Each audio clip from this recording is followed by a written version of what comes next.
Mr. Soze kibozibozi. Anti gwa kibozibozi. Ebibozibozi bannaye bijja tutta. Naye naye leka mbawo ekyange. Wali olidde ku vanira awunya.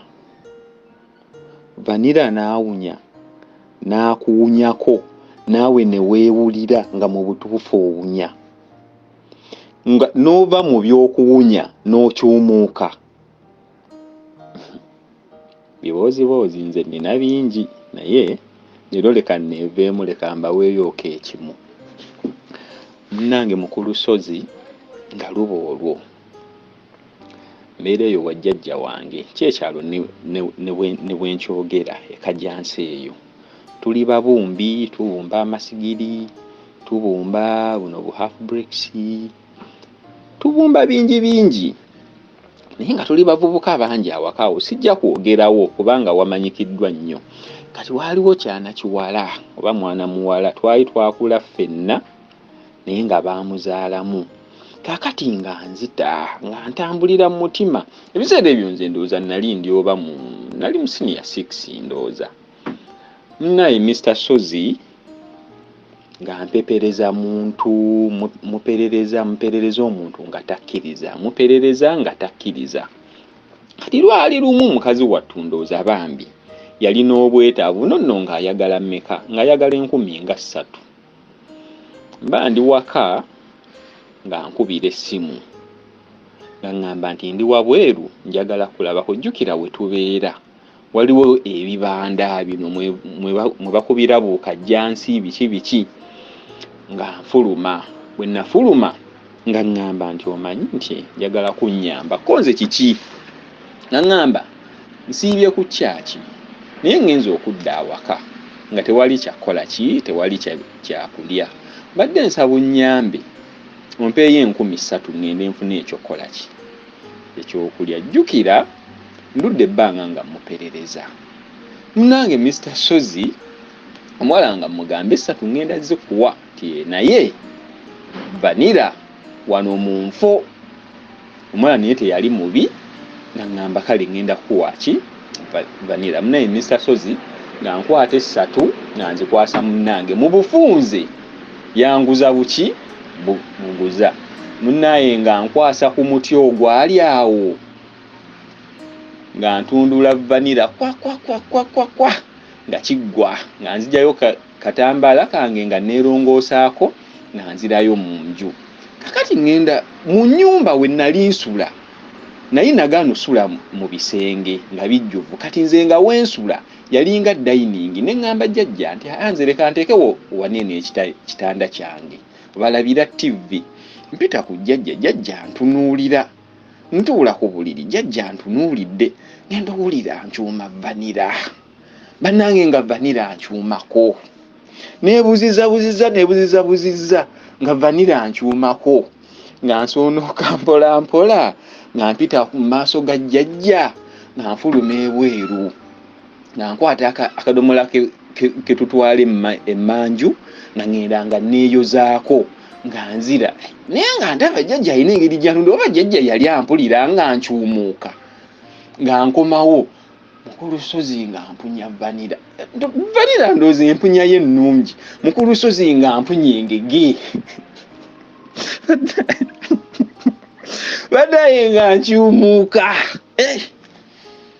Tebyammalira nga nkwata ekyangwe ne sabbuuni n'ebbaafu nga ngenda mu kinaabiro nga naaba nzenna omubiri n'engoye nga nzijjamu nga nkyusa engoye nga ndyoka nfuna ku buweerero. Naye bannaye nakyumuuka vanira nawunya vanira omutuuze yantama saddamu na kumusaba vanira we saddamu na kumweyogerezaako nze kye natuukako namala ennaku nga 3 nga kindi ku mutima ng'ekivundu kiri. Katonda nsonyiwe munsonyiwe si kivundu naye nga olusu luli nga lundi ku mutima nga terunvaako. Bannaye nga mbalabira. Nabuuza maama mu buto ti maama mbuulira engeri gye wanzaala olw'omu maziga amangi bino bye yaŋŋamba bye nzijukira. Ebiseera ebiseera byali bya lutalo nalina mwennyinaze kwe nali nsira era mbu kyenkana yali muwere emyezi gyalina 6 bwe giti nti maama nafuna olubuto kaseera katono ne tata yattibwa nabuuza n'amalaalo gene gabula ndowooza ensega bambi tata zamulya nebuusa lwaki nze nga balala babasaako ngawo kwebiri kisudde namu bukulu nti oyo yantonda ye yalina pulaani gyendi eno yali alina ensonga ye yali alina ensonga saali nsobi bino katonda yali abimanyi yali alina ensonga ye yali alina ensonga saali nsobi bino katonda yali abimanyi. Mr. Soze Kibozibozi. Osibye otya mwami Sozi, nsubira oli bulungi webala otuweereza n'abasozi mmo mwenna Sozi mmo family mwenna mbatumiddeko nnyo. Ekibozibozi kyange kakati nina gye bantwala eyo sigenda byogera just kibozi kifunda nina gye nagenda okubeera eyo nali myaka nga 8 kakati nga tuba twebase ekiro tuba twebase mpulira amaloboozi n'amaloboozi gempulira mpulira amaloboozi nga ebintu bikyankuza neŋŋamba oba mmese zeziri emmere oba mmese zeziri enva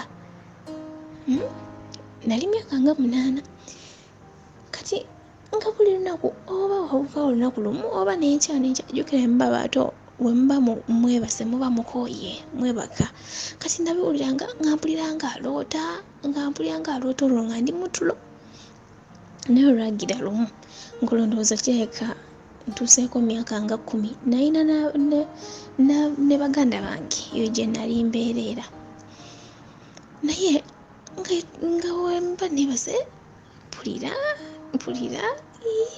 ningamba bannange envaze emmese ziryanva oba biki ng'olwo siina kyemmanyi naye olwo omubiri gutandika kale nga amalowoozi ago ngawulira nga mpulira okukankana nga nkankana nentintima nembanga empewo oba gwefuuye nga nkankana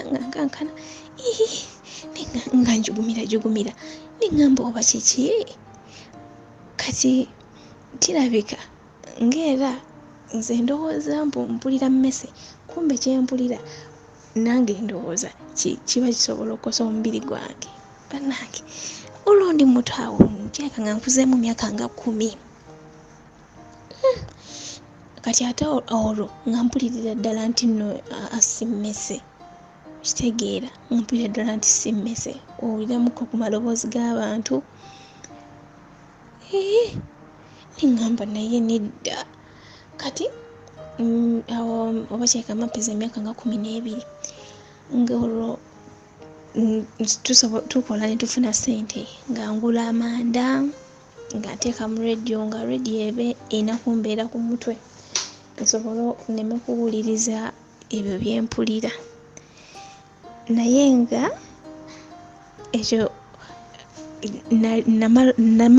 namala nentegeera nti bano bantu si mmese olwekyo kyenafunanga okukankana kati oluusi nga muba mwakayingira obuliri muliri mmese zitandise okulya ebintu awo kwe kugamba si mmese kakati baganda bange banaye bakulu bannange kyembasaba bannange bw'oba ozadde omwana banaye waweza emyaka 2 toddamu kutundula vanira wa kisaawe ekisaawe nsuubira mumanyi ekitegeeza ekisaawe ng'oli bwanagamba oba oli emmere nyingi agamba weetaaga kuliira mu kasaawe kati nange kyentegeeza temuddamu kutundula vanira wa kisaawe banaye biina kuba byakaama omukyala fa kisiiri omwami tokyankuza abaami omanyi olina abaana bali myaka 5 6 7 8 gwe ngu olyoka otundula vanilla ow'ekyalo wenna no bannange nzite kyekibadde ekiboozibuuzi kyange naye bannange bwe muba temuba bagumiikiriza awo muba temutandise nammwe temugenza kukyankalana nga mukyali bato mutandika okutundula vanilla kyekiboozibuuzi kyange ekyo naye bannange